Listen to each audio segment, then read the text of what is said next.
अस्सलामुअलैकुम एवरीवन, मेरा नाम होता है। Welcome to undiluted diaries and ये है मेरा बाकू ट्रैवल सीरीज़ पार्ट 4।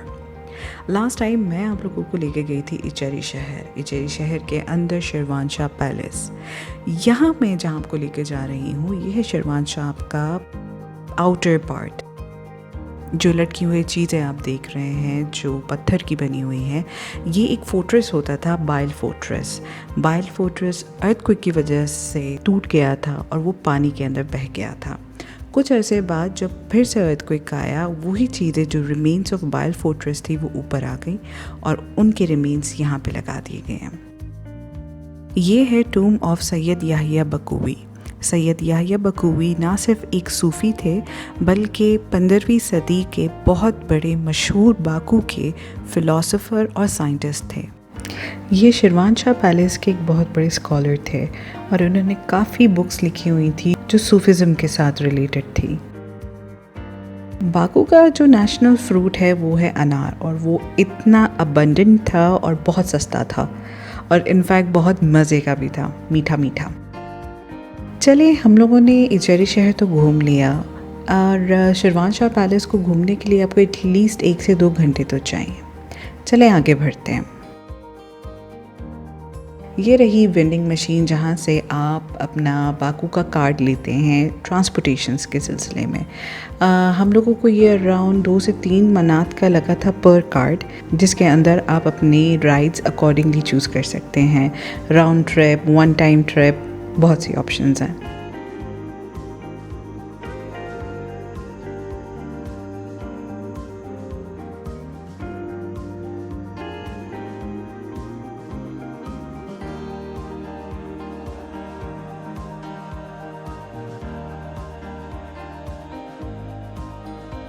अभी जहाँ हम जा रहे हैं वो है 28 मॉल। क्योंकि भूख लग गई थी और पहला दिन था, समझ में कुछ नहीं आ रहा था कि कहाँ जाएं, क्या खाएं, इसलिए we ended up buying KFC। जो एक चीज़ मैंने नोट की थी कि खाना और पीना वहाँ पे दोनों एज़ कम्पेयर टू UAE काफ़ी सस्ता रहा है। इवन जो KFC हमने खाई थी वो काफ़ी सस्ती थी, मतलब बहुत ज़्यादा सस्ती नहीं, पर comparatively it was lesser amount. तो ये था मेरा एंड ऑफ बाकू डे 1 और हम थक हार के वॉक करके और सर्दी का लुत्फ उठाते हुए हम घर पहुंच गए।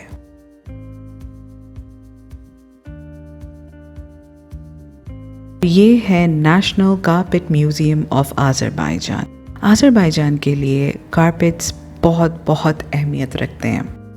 एक यूज़र ने मुझसे पूछा था कि मैं जब अपनी वीडियोस बनाती हूँ तो रियलिटी में मेरी क्या बातें होती हैं जब मैं वीडियोस बनाती हूँ, तो उसकी थोड़ी सी झलक मैं आपको सुना देती हूँ। आज विंड ब्लो नहीं कर रही, जिसकी वजह से ठंड है पर अच्छी है। मैं आज जैकेट भी नहीं पहनी।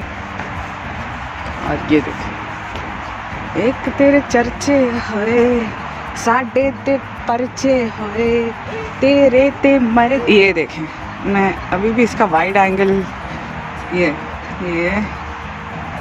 जैसे कि कारपेट को रखा जाता है ना, ये वैसा। आई होप मैंने आपकी रिक्वेस्ट पूरी कर दी हो। तो चलें आगे बढ़ते हैं। तो नेशनल कारपेट म्यूज़ियम ये इसलिए बनाया गया है क्योंकि आज़रबाईजान के लिए कारपेट्स बहुत ज़्यादा अहमियत रखते हैं। पुराने ज़माने में कारपेट्स बनाना एक फैमिली ट्रेडिशन ही होता था, बल्कि उस टाइम में कारपेट्स बनाने का जो पेशा होता था वो ख़वातीनों का ही होता था।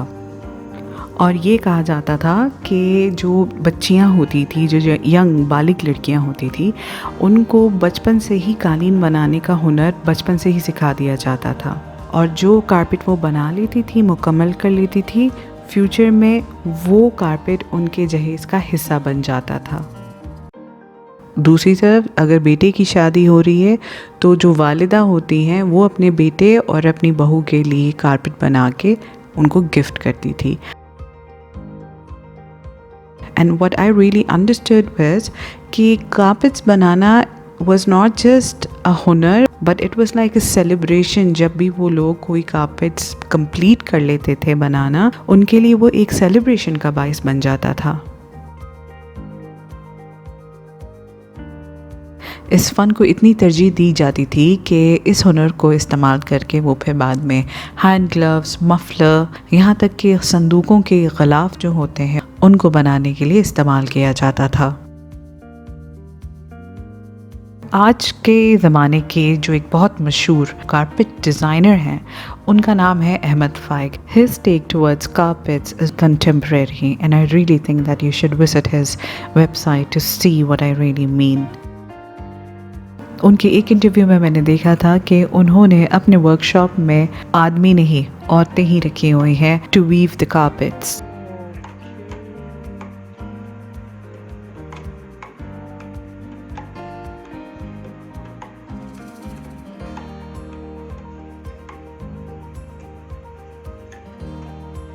ये पकड़ा, गोल किया और ये कारपेट म्यूज़ियम में 3 फ्लोर्स होते थे।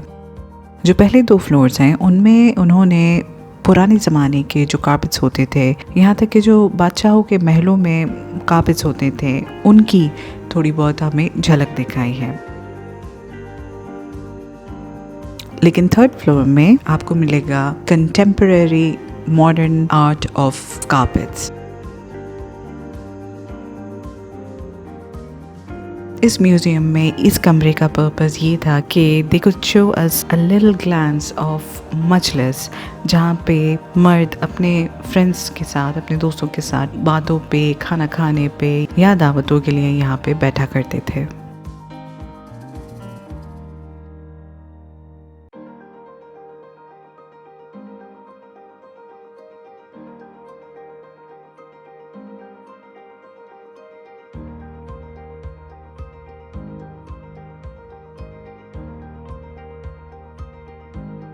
कारपेट म्यूज़ियम में आपको अच्छा खासा 2 घंटे तो चाहिए ही चाहिए गुजारने के लिए। उसके बाद कारपेट म्यूज़ियम के बिल्कुल सामने आपको नज़र आता है मिनी वेनिस। मिनी वेनिस जो है वो एक मैन मेड वाटरवेज कनाल है and yes, you can ride a boat here for 3 hours and that will be for 30 minutes. 3 आज़न में आपको 30 मिनट की बोट राइड मिलेगी। शायद इसके थ्रू आपको वेनिस का थोड़ा बहुत तो लुत्फ़ मिलेगा ही मिलेगा, इसलिए इसको मिनी वेनिस कहा जाता है। इतना ज़्यादा चलने के बाद सोचा क्यों ना कॉफ़ी ब्रेक ली जाए। तो ये रहा मेरा बाकू ट्रैवल सीरीज़ का पार्ट 4। आई होप आपने एंजॉय किया हो। हमेशा की तरह बहुत शुक्रिया आप सबके सपोर्ट का। आप लोग अपना बहुत ख्याल रखिएगा। Don't forget to like, subscribe and comment on my video. अगली वीडियो तक के लिए अपना ढेर सारा ख्याल रखिएगा।